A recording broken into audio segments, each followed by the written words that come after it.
Yeah, this is a story here. It looks really interesting about the salary cap idea. We talked last week about Rob Manfred going public and pounding Tony Clark, the head of the union, saying that Clark was not looking after all the players that he represents in the Baseball Players Association. Manfred has taken it upon himself now to start visiting every club and holding meetings with their 26-man roster just to tell them what he thinks about the state of the economy in baseball. And baseball right now has got all-time record attendance, all-time TV ratings, all-time revenue. But the players' salary breakdown is all the money's going to the stars.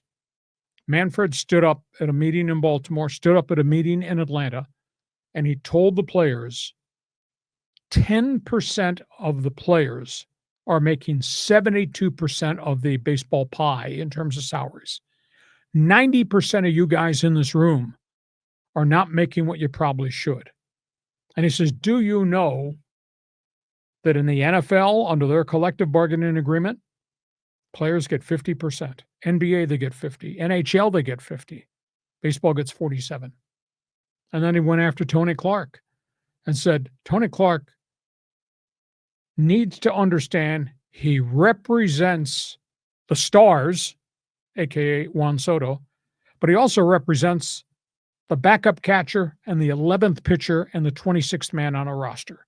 And he says, Tony Clark does not understand that. So at the end of the day, Manfred is sales pitching everybody. We want a salary cap. We're going to rework revenue sharing. Now, I maintain you got a luxury tax, which kind of acts as a cap. But I also think they have to have a floor to spending, and Clark refuses to accept that. So anyhow, Manfred wraps up these meetings and saying, we need a salary cap. It's working in every other sport, but it's not working for you guys. The 90% of you guys in this room, this is not working for you. A cap would help. Anyhow, Bruce Meyer, who's the right-hand man to Tony Clark, he's the lead negotiator. Bruce Meyer lost his mind over the weekend.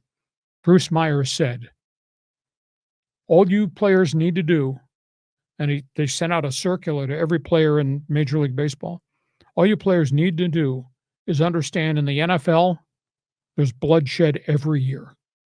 In the NFL, with its salary cap, all veteran players are getting cut or forced to take pay cuts so they can pay the quarterbacks the mega money. And by the way, if you're a baseball player and you like the NBA, do you realize with a salary cap in the NBA, there's usually 2 max players on each club making the big bucks, and there is no middle class. Everybody else is earning a lot less money.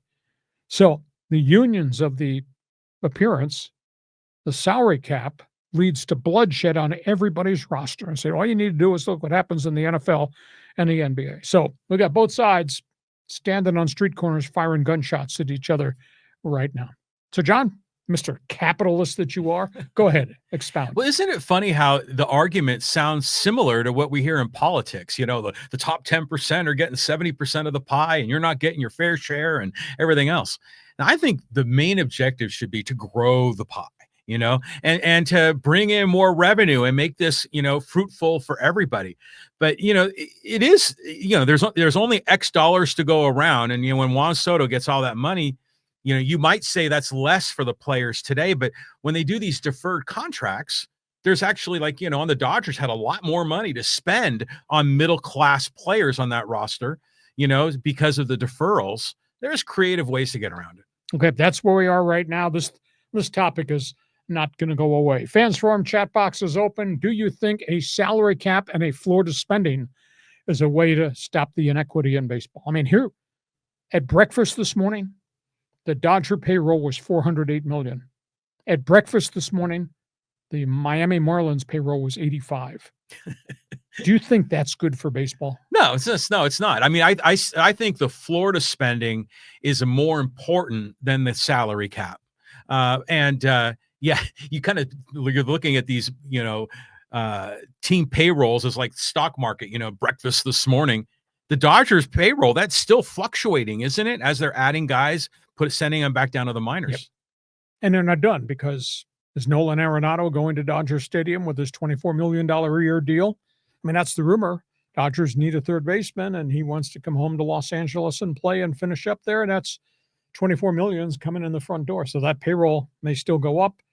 but it's Dodger dollars. There's no limit on Dodger dollars. Yeah, they could just print more money. It's like you and the wife on the credit card. Oh, There's yeah. no limit. Yeah, no limit. Okay, last topic on the table before we get to this baseball-heavy first half here on this Monday bonus podcast involves what happened yesterday.